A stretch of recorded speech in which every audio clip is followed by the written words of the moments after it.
Welcome back to the Red Dice Diaries, and in this video I'm going to be reviewing Demon the Descent by Onyx Path Publishing, and is a modern horror genre game. As the game defines it itself, a technostic game of espionage. Technostic meaning a religion based around technology, which is very appropriate given that the game builds on the God Machine Chronicle book released a short while ago by Onyx Path. The book is about 400 or so pages long. Now, as a big fan of the Old World of Darkness Demon the Fallen game and the God Machine Chronicles book released by Onyx Path, I've been looking forward to Demon the Descent ever since I first heard rumours of a new Demon game. With so many books featuring entities that could be classified as demons, from the Inferno book, the Book of Spirits, to the Magellan Incarnate in the Werewolf the Forsaken line, I was very interested to see how Onyx Path would go about creating something fresh with this game. The game uses a dice pool mechanic where you add up your attribute, your skill, plus any other bonuses, and then you pick up that number of dice and roll them. Any dice showing a number above a certain number counts as a success, and you will require a certain number of successes as determined by the GM to successfully accomplish a task. The book begins with some very atmospheric opening fiction, which is a dark piece portraying the Cold War mentality of two demons attempting to recover an angel who they believe may have fallen, and the consequences that result as they find themselves drawn back into the machinations of the God Machine. This fiction really helps set up what the mood of the book is going to be.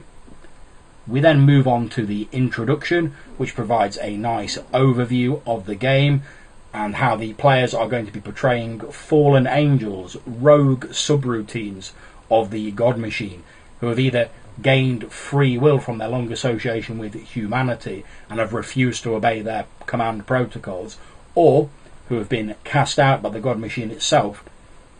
Demons, once they become part of our world and they are severed from the God Machine in a process that they call the Fall, they wear the tatters of the human identity the God Machine wove into reality to help them achieve their final mission on its behalf. The introduction gives a useful brief rundown of what traditional demon mythology applies to the protagonists of this game, and discusses the powers and abilities that are common to all of the demons. It also briefly talks about the God Machine, angels, and how angels go about falling and becoming demons. There's a very useful box art that I was glad to see, which talks about the other entities that have been defined as demons within other source books in the New World of Darkness. Chapter 1 of the Demon Descent book is titled All the Devils Are Here, and it begins by discussing how demons existed before they fell as loyal angels of the God Machine. Angels don't so much serve the God Machine willingly, it's more a case of they've been created by the God Machine to serve a specific purpose, and they can no more consider acting against that purpose than your hand could think of becoming a leg. Angels are connected to the God Machine on a very basic fundamental level, receiving and uploading data to it almost constantly. Demons are angels who have somehow escaped the limitations placed on them and have been able to disconnect themselves from the overmind of the God Machine. The reason for an angel to fall is one of the most important aspects of a Demon the Descent character. There's a nice double page spread in this chapter where it discusses the 4 types of incarnation, since demons are very much defined, at least when they first fall, by the missions they were constructed for. This consists of the Destroyers, who are assassins and killers, Guardians, who are protectors and shields, Messengers, who are tasked with delivering the God Machine's instructions to its worldly servants, and Psychopomps, who are collectors and material gatherers. It also covers the four main agendas that demons tend to define themselves by, and these are Inquisitors, who seek to gather intelligence on the God Machine; Integrators, those who wish to return to the mechanical bosom of the God Machine and be welcomed back into its grace; Saboteurs, those actively seeking to destroy that which they rebelled against; and Tempters, who simply wish to enjoy all the pleasures and forbidden fruits that their previous existence as angels denied to them. This two-page spread is very useful and helps set up a lot of what is to follow. The chapter continues to cover why angels fall, and this is unique to each angel, but it colours everything further about the character. Falling itself is an incredibly painful experience, as this vast angelic being is crammed into our world, our reality. Those portions of it that will not fit are sheared away. They are also disconnected from the God Machine, and as they become truly part of our world, the emptiness that once was occupied by the overmind of the God Machine is at least in part filled with a bewildering onrush of sensory input like they have never felt before. Previously, the God Machine filtered out all unnecessary input, but now, metaphorically speaking, their feet touch the ground for the first time as they truly become part of the mortal world. The chapter goes on to discuss incarnations and agendas in more detail. The chapter continues to discuss the Descent, which is the name that the demons give for their cold war against the God Machine, not to mention the loyal angels that still serve it. The demons also refer to Hell, which is the name they give to the destination at the end of the Descent, whether this be a world free of the God Machine or a new world where the demons can be free to just live in peace. It follows with a brief summary of antagonists typically faced by demons. This covers the loyalist angels, exiles, which are angels that have been cast out and pushed aside by the God Machine but have not yet fallen and become demons. I thought this grey area was very interesting, and it's one that could be potentially mined for a lot of role-play ideas, since whilst these angels are not part of the fold, receiving no new orders or missions from the God Machine, they are still angels and still very much connected to it. There's also the Kashmalim, who are angels that have escaped the God Machine's control and seem to operate under different principles. These are the creatures of divine fire that were originally detailed in the game Promethean the Creative. I don't know an awful lot about them since I only have the core book of that system. It's very nice, as one of the only other mentions of something resembling an angel, to see them given at least a nod in this book. There are then mortal cults and corporations, monsters and spirits from cryptids and cryptoflora, which are animals or plants that have been altered in eye contact with the energies of the God Machine. There's also the other supernatural creatures of the various World of Darkness game lines, and it gives details of how the demons and these other creatures tend to react to each other. Again, of particular interest to me was the links mentioned with the Promethean game line.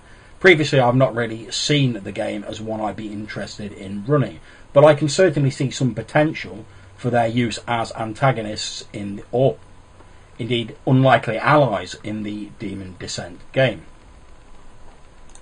The introductory chapter then continues with how demons join together locally in small coterie equivalents known as rings and larger groups called agencies. The chapter gives some nice example agencies covering a smattering of different cities throughout the world.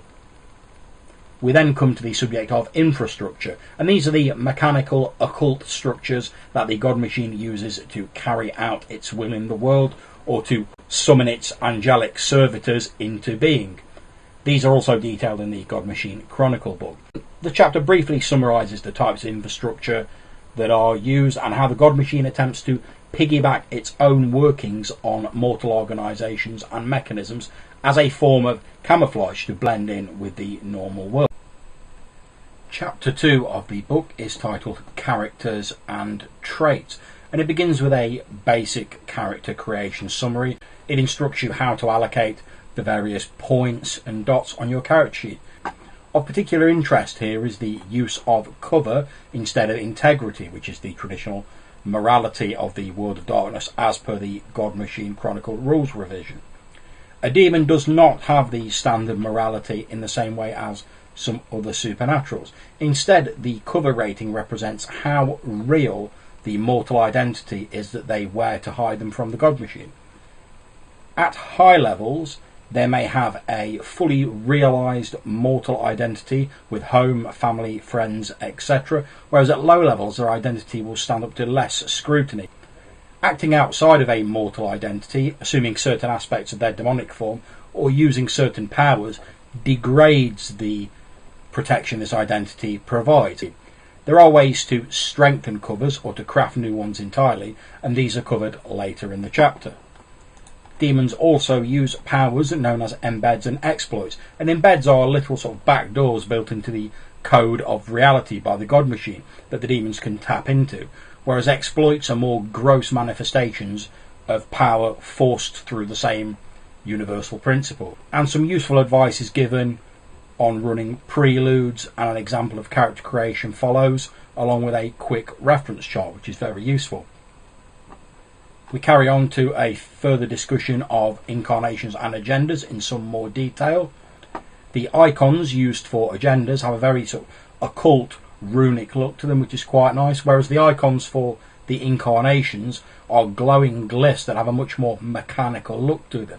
And I think this is very appropriate, given that incarnations are remnants of the God Machine's control and defining mission that it imposed on them, whereas the agendas are philosophies that have been created by the demons since their escape from the God Machine.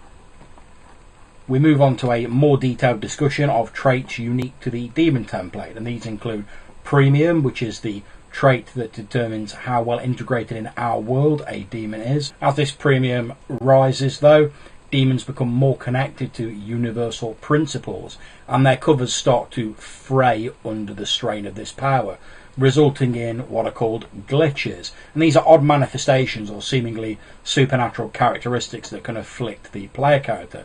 For example, having fine metal filaments for hair, or perhaps only being able to nourish themselves on a diet of engine oil. Also mentioned is Aether, which is a waste product created by the workings of the God Machine. Cut off from the more pure essence flows of the God Machine, the demons have adapted to use it as a power source. Covers are discussed in more detail, and examples are provided of how varying cover levels translate into the game world. All demons begin with a single cover. Covers are more than just a disguise, though. They are actually built into reality and come with all the necessary accoutrements to make them real, assuming the demon has a high enough cover rating. Covers can be used to hide from supernatural detection, and a demon can also use it to call upon skills that they may not personally possess, but that would be appropriate for their cover. Demons also have the option of going loud, although this is normally a last resort. The demon, in a burst of etheric energy, burning their cover to nothingness and revealing themselves in something approximating the angelic glory they once possessed. This powers up the demon for a limited time to higher levels as they burst forth in their demonic form from the shattered remnants of their now destroyed cover. But it does light them up like a beacon to the God Machine and its servants. Covers can be patched up or stolen, either from mortals or angels. If a demon makes a pact with a mortal, it can cut and paste an aspect of a mortal's life, grafting it onto their own cover, and the world will reshape itself around that to make it a reality. Taking that to its logical extreme, with a soul pact, a demon takes the entirety of a mortal's life, annihilating the person utterly with just a single touch, and assuming their appearance and their identity as a new cover. And there's a piece of fiction earlier in the book where a demon gives a mortal riches as part of a soul pact, and when the mortal has become a successful businessman whose companies have several links with the government and various agencies, he turns up and claims the man's life for his own. The story is told from the perspective of the immortal, and is all the more chilling for the conversational tones that the demon maintains with him throughout. Information is also given on how demons with a high enough Premium can acquire and switch between multiple covers. And there's a list of demonic specific conditions that follow. There's a small list of demonic merits which allow a player character to begin with additional resources or improve the versatility of certain character aspects, and these all look absolutely fine and are quite well written. We then move on to discuss the powers of the demons, the embeds and exploits. Embeds are rules hard-coded by the God Machine into reality that demons can use to achieve certain effects, and they fall into 4 categories, which are mundane, staying unnoticed, instrumental, affecting material objects and machines, vocal, exerting influence over thinking beings, and cacophony, embeds of violence, chaos and disharmony. The embeds are all very interesting and allow demons to affect reality on a real and very fundamental level.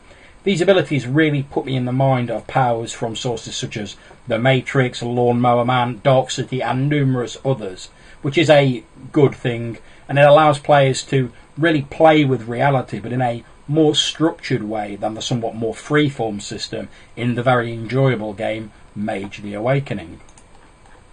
We then move on to the cipher, as it's called, which initially I found this section quite confusing and a little baffling, and I had to reread it a couple of times to get more of an understanding of it. But what it essentially means is that the first embed a demon begins with forms part of a larger understanding or truth. When a demon discovers other embeds, known as keys, that contribute to this understanding, they gain additional abilities and powers. Each time a demon learns a new key embed, as determined by the GM, they gain a unique power called an interlock, related to the 2 connecting embeds. Now these powers have to be designed by the games master or the storyteller, and initially I thought this seemed like an awful lot of extra work. But there is a lot of useful advice included in the book to get you started on this. I can see that it might be a bit more daunting to less experienced or more time-pushed GMs though. The final secret of the cipher, once all 4 key embeds are possessed, is a technostic truth, which is a fancy way of saying that the GM builds a big plot reveal or hook into the cipher as the end goal, whether this be a gateway to hell or some fundamental truth about the nature of the God Machine is down to the GM, the character, and the nature of the particular demon. Overall, I like this idea and I think it has a great deal of promise for creating multi-layered and detailed campaigns. But for shorter games or for people without the time to devote to crafting these powers and truths, it might be a little bit less appealing. Exploits are gross uses of power. If an embed is a demon turning a key in the back door of reality, an exploit is them booting down this door and storming through. And they include such abilities as animating objects, teleporting yourself to the nearest piece of infrastructure, or twisting an animal into a biomechanoid servitor. Chapter 3 is titled Special Systems, and it begins by going into more detail about the innate abilities of demons in the game. I found particularly interesting the fact that demons never subconsciously betray themselves through body language or involuntary actions. Since their cover is a crafted identity, they only act when they consciously will it, making them excellent liars. Demons can of course perceive infrastructure and agents of the God Machine that would normally be veiled from mortal eyes, and they can also sense expenditures of Aether and Essence, allowing them to sense when the servants of the God Machine, or other demons, are nearby. The chapter also covers glitches in more detail. Glitches are divided into 3 categories, which are brands, affecting a demon's physical form, tells, which are compulsions or odd behaviours they accumulate, or emanations, where the glitch actually affects the environment and the surroundings of the demon. The section also deals with gadgets, which are items that have been imbued with the energies of the God Machine in order to achieve a specific effect. The system for this was a little vague in my opinion, but I expect it's going to be covered in further detail later on in the game line. And it reminded me of the Malefactor ability to create artifacts from the old Darkness Demon, the Fallen game. The actual mechanics of creating demonic pacts are discussed in further detail in the chapter, and this is a really interesting section, and in my opinion does a great job of both providing justification for and portraying the Faustian nature of an infernal bargain or demonic pact through the lens of the God Machine mythology. We come next to the part of this chapter that I was really looking forward to, which is the demonic form. Demonic characteristics are split up into modifications, technologies, propulsions and processes. The characteristics offer a really interesting mix of the more traditional wings, horns, etc. with the mechanical magnesium flares and metal quills, just to name two. One of the things I loved in this section of the chapter was the inversion of the normal spend a power to turn into a form mechanic. Demons' demonic forms in this game are their true forms, their natural forms, and they can assume them automatically. But when they wish to cloak themselves in the protective camouflage of their mortal covers, that's when they have to call on their powers to pull this mask of mortality around them.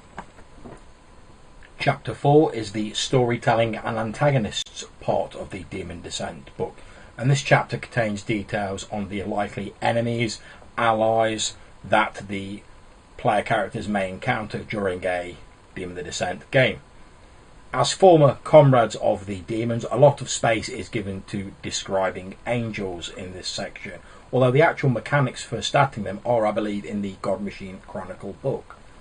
This section makes the wise choice, in my opinion, of focusing more on the psychology of the angels and how they interact with demons than the actual stats of the creatures, and is a very interesting read, providing some insight into the operations of their creator, the God Machine.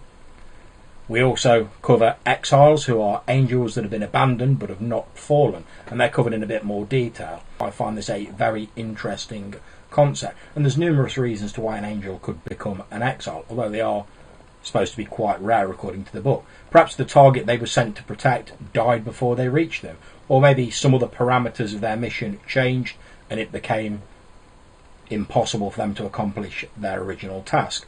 The exiles are only a small step away from falling and could prove unlikely allies for any ring of demons. But they are very unpredictable, since, unlike normal angels, they have no mission parameters and they simply go about serving as they see fit. This makes them extremely dangerous.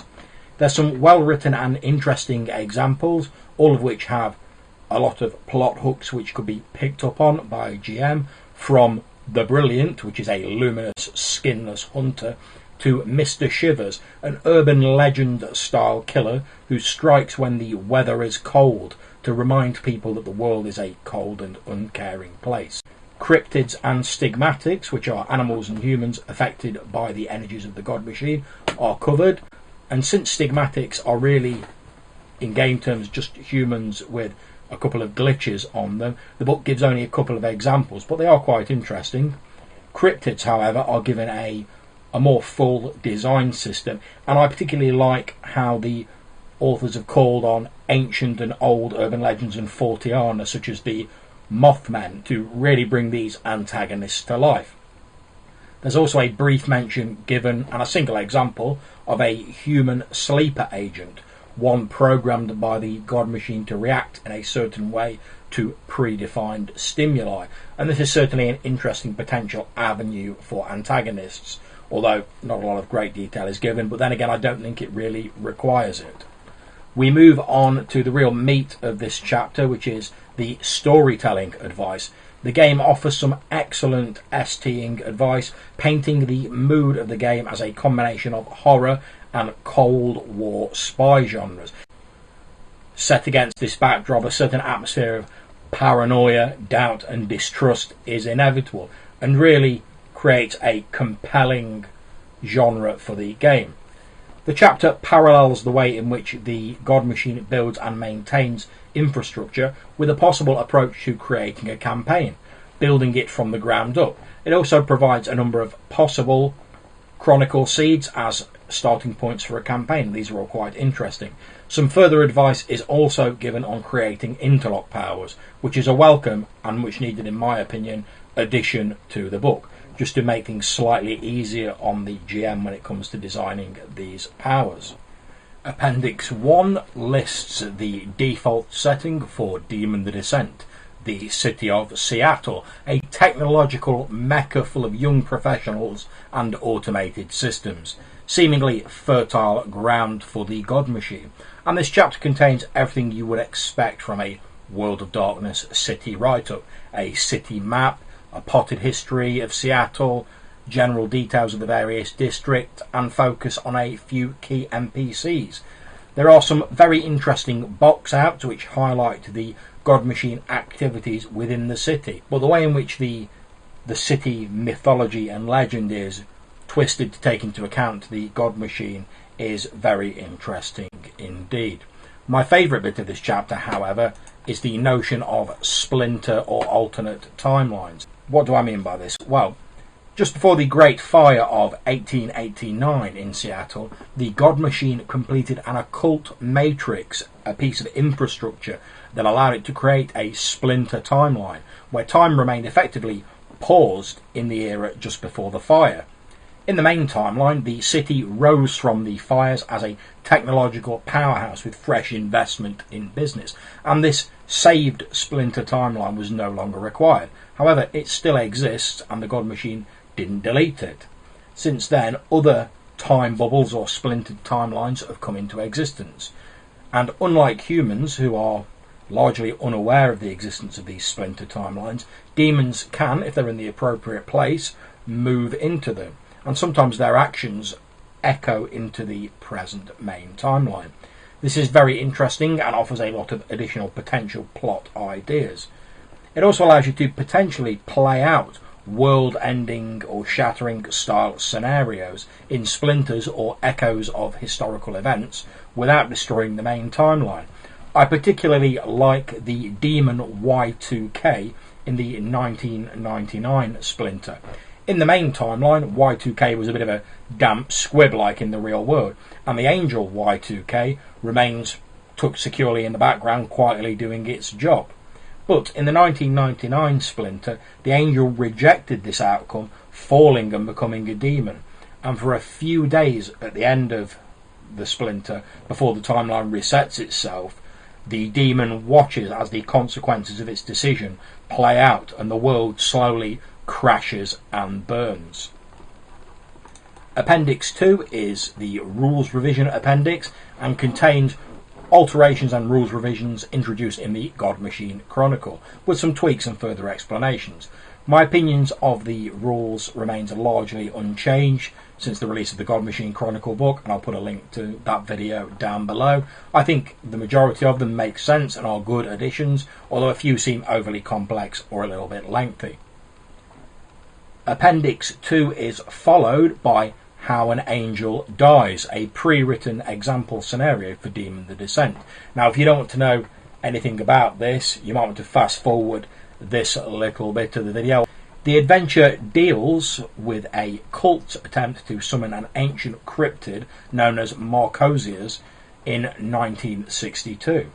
In the original timeline, they failed in this attempt and nothing really occurred. However, thanks to the interference of a demon, they may now actually succeed, causing the summoning to ripple out into the main timeline and for the beast to lay waste to present-day Seattle. Although I'm not normally a fan of pre-written adventures, I must say that the use of splinter timelines and the various twists and turns in this scenario are very compelling. If you add to this a flawed but sympathetic antagonist, it all adds up to one of the most interesting scenarios I've read in a long time, and I certainly recommend giving it a look. In conclusion, I think that Demon the Descent is a very compelling and enjoyable looking game. It differs from most New World of Darkness games in that your character doesn't start off as human or something that believes itself to be human and then becomes or discovers a supernatural heritage, but the covers that the demons use to camouflage themselves amongst humanity make the characters recognisable and give them some human frailties so they aren't completely alien or unplayable by your players.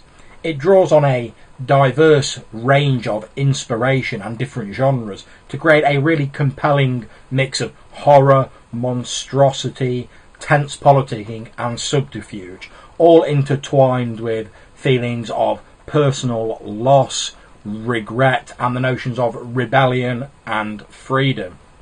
It's a very different game to its nearest analogue, which is Demon the Fallen for the old World of Darkness, which represents a more Judeo-Christian version of demons. Demon the Descent largely divorces the notion of demons from the Judeo-Christian idea or religion as we know it in the real world, since the God machine, the monolithic machine that works the engine of reality, bears no resemblance to any major religion's god or gods. And Demon the Descent is the first book to be intertwined with the God machine on such a fundamental level. I think that if you're looking for an alternate and different demon game, either without the religious baggage attached to it or simply a more modern interpretation of demons, you really cannot go far wrong with this book. It's a very atmospheric book. Even the colouring, which resembles the blue-grey coloration of the God Machine book, although with darker threads of black running through it, reflects that the characters are abandoned, they are lost, but in the same way they are making their own way in an uncaring world. I really cannot oversell this game enough, and I'm very much looking forward to running a game of it myself, and I'll hope to do a how it plays video after that. So that's my verdict on Demon the Descent. It really is a very interesting game, and the writers, artists and producers of this book have really not disappointed with this much anticipated release. I highly recommend it. If you have any comments about Demon the Descent or the God Machine Chronicles or the World of Darkness or anything related to this video, please either put them in the boxes below or hit me up in the Google Plus links. I hope if you've enjoyed this video you'll consider clicking on like and subscribing to my channel. We release new videos every Wednesday. Until I see you in the next video, thank you very much for watching and for listening. Take care.